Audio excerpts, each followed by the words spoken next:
যারা আমাদেরকে হিন্দুদের ভারতীয় দালাল বলে, আমি মনে করি তারা বাংলাদেশের মানুষই না, বাংলাদেশের নাগরিকই না। হিন্দুরাও এই 5ই আগস্টের আন্দোলনে বুকে গুলি নিয়ে আন্দোলন করেছে এবং অনেকজন আহত হয়েছে এবং কয়েকজন মৃত্যুবরণ করেছে। আপনি যেমন বাংলাদেশের নাগরিক, আমিও বাংলাদেশের নাগরিক। প্রতিটি মানুষ জানে এই হিন্দুদের উপরে কারা আক্রমণ করছে, কারা কিভাবে নির্যাতন করছে।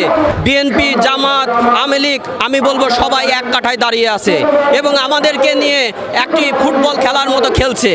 এই খেলাটা তারা বন্ধ করুক।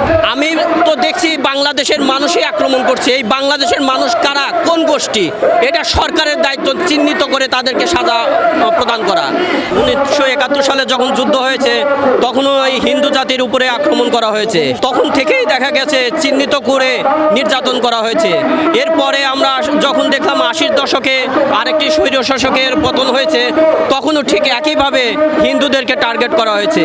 আবার এই 5ই আগস্টে আপনারা লক্ষ্য করবেন যে হিন্দুরাও এই 5ই আগস্টের আন্দোলনে বুকে গুলি নিয়ে আন্দোলন করেছে এবং অনেকজন আহত হয়েছে এবং কয়েকজন মৃত্যুবরণ করেছে।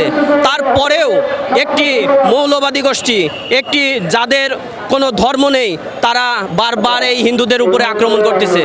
এই হিন্দুদের উপরে আক্রমণ করার একটি কারণ, প্রতিটি সরকার আমাদেরকে কোনো অধিকার দেয়নি এবং অধিকার দেওয়ার জন্য যে সংখ্যালঘু কমিশন করার কথা, যে মন্ত্রণালয় করার কথা, তা কোনো সরকারই পালন করছে না।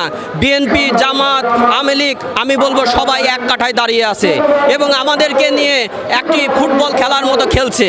এই খেলাটা তারা বন্ধ করুক। প্রতিটি সরকারের একই অবস্থান। আপনি যেমন বাংলাদেশের নাগরিক, আমিও বাংলাদেশের নাগরিক।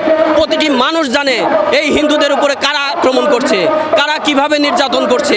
প্রত্যেকটা মিডিয়াতে দেখানো হচ্ছে, কিন্তু তারপরেও বিচার হচ্ছে না। আমি তো দেখছি বাংলাদেশের মানুষই আক্রমণ করছে। এই বাংলাদেশের মানুষ কারা, কোন গোষ্ঠী, এটা সরকারের দায়িত্ব চিহ্নিত করে তাদেরকে সাজা প্রদান করা। যেমন আমরা দেখলাম বিভিন্ন গুজব ছড়িয়ে হিন্দুদের উপর আক্রমণ করা হচ্ছে, বিভিন্ন মৌলবাদী গোষ্ঠী হিন্দুদের উপর আক্রমণ করছে এবং এদেরকে কেন চিহ্নিত করা হচ্ছে না?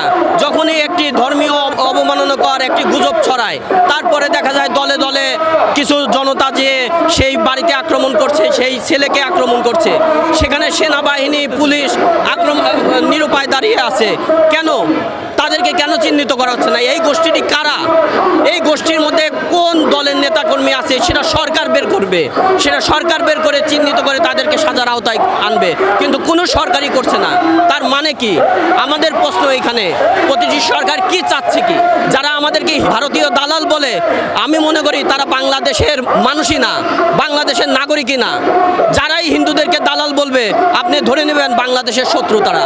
আমাদের এই হিন্দুদেরকে একটি ট্যাগ দিয়ে অন্যদিকে নিয়ে যাওয়ার প্রবণতা চালু করছে এবং আপনারা লক্ষ্য করবেন যারা আক্রমণ করে এদের সংখ্যা সর্বোচ্চ 2-3%। বাংলাদেশে হয়তোবা 10 লক্ষ মানুষ পাওয়া যাবে এই উগ্রপন্থী, কিন্তু 98% মানুষ শান্তিকামী। 98% হিন্দু, মুসলিম, খ্রিস্টান, আমরা সবাই একসাথে বসবাস করছি। কিন্তু এই 2-3% মানুষ কেন চিহ্নিত করা যাচ্ছে না? কেন প্রতিটি সরকার এসে তাদেরকে বিচারের আওতায় আনছে না? আমাদের একটাই প্রশ্ন। বাংলাদেশি নাগরিককে, একজন নাগরিককে আর একজন নাগরিক যখন বলবে যে সে বাংলাদেশের নাগরিক না, তার মানে বুঝতে হবে সেই বাংলাদেশের শত্রু। মাঠে নামতে হয়েছে একটাই কারণ, আমাদের 8 দফা দাবি মেনে নিচ্ছে না। 8 দফা দাবি আজকের না, অনেক বছর ধরে চলছে আমাদের দাবি, কোনো দাবি মানা হচ্ছে না। এটা আওয়ামী লীগ, বিএনপি, জামাত, শিবির সবাই একই পন্থায় হাঁটছে। আমরা সেই পন্থা থেকে বের হতে চাই। আমরা আমাদের যে নাগরিকত্ব, যে দাবি, আমাদের অধিকার, সেই অধিকার আদায় করতে চাই। প্রতিটা মানুষ তার নিজস্ব স্বকীয় বৈশিষ্ট্যে থাকবে। আপনি দেখবেন মুসলিমদের মধ্যেও ভাগ আছে। আজ মাজারে আক্রমণ হচ্ছে, আপনি লক্ষ্য করবেন এই মাজারে যখন না থাকবে, হিন্দু যখন না থাকবে, এই উগ্রপন্থীরা নিজেদের মধ্যেই মারামারি করবে। অর্থাৎ উগ্রপন্থীদের কোনো ধর্ম হয় না, কোনো সমাজ হয় না। এরা সমাজের, এরা মানুষের শত্রু। এদেরকে চিহ্নিত করে এদেরকে বয়কট করতে হবে এবং এই জন্য হিন্দু, মুসলিম, বৌদ্ধ, খ্রিস্টান সবাইকে এক কাতারে দাঁড়াতে হবে। আজ আমরা আমাদেরকে যেখানে দাঁড়িয়ে থাকতে দেখছেন, আর কয়দিন পর দেখবেন হিন্দু, মুসলিম, বৌদ্ধ, খ্রিস্টান সবাই এক কাতারে দাঁড়াচ্ছে। কারণ ওই উগ্রপন্থীরা একটি নির্দিষ্ট, খুবই তারাই বরং সংখ্যালঘু এবং তাদেরকে চিহ্নিত করে একদিন বিচারের আওতায় আনাই হবে।